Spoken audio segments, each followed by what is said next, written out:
Miles, we're seeing Ma Ying-jeou, the former president of Taiwan, visiting China, which coincides with President Tsai Ing-wen's visit. Both Ma Ying-jeou and President Tsai have said repeatedly that the future of Taiwan is in the hands of Taiwanese people, because that would distinguish China from Taiwan, because the future of a democracy is really from the voice and the will of the people.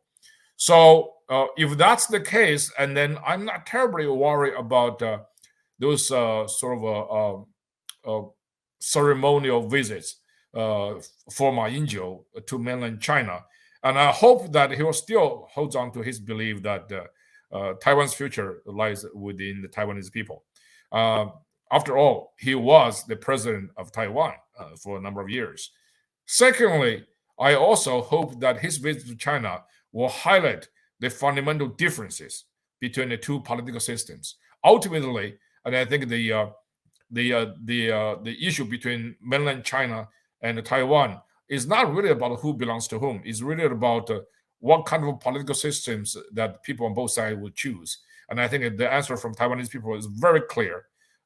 They do not want to be reunited with a regime that's under one-party dictatorship. So, and also hope that Mr. Ma's visit to China will also educate a lot of people in Taiwan as well, because after all, this is a pretty extraordinary move, particularly considering the timing. If it's a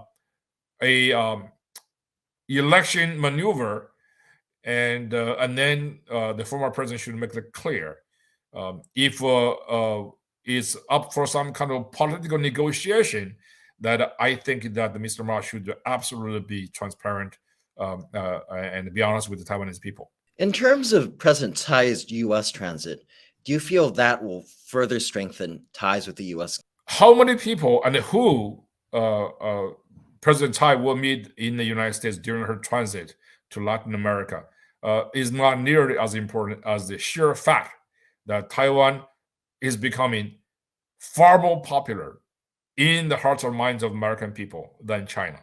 As a matter of fact, the recent popular poll conducted by Gallup indicates that only 15% of Americans had positive feeling about China. 85% of Americans had a very negative view of China. That is remarkable. I mean, so I think I haven't seen recent polls, but it's a bipartisan national feeling that people in Taiwan deserve American friendship and support. And you can see that from not only the executive branch, but also, most importantly, from the legislative branch, the Congress, and all the major industries and think tanks, university and colleges. So Taiwanese should be very proud of themselves for what they have come a few decades, right? 30, 40 years. Taiwanese people have developed a miracle that is pretty amazing. Not only you have vibrant democracy, you have tremendous economic success, and your GDP per capita is number one in East Asia. That is basically a pretty amazing accomplishment. Your public service and your international stance, you have lived with dignity and with good citizenship. And I think, so when President Tsai transits the United States, it's a great opportunity to celebrate not only the U.S.-Taiwanese friendship, but also the incredible accomplishment of people in Taiwan.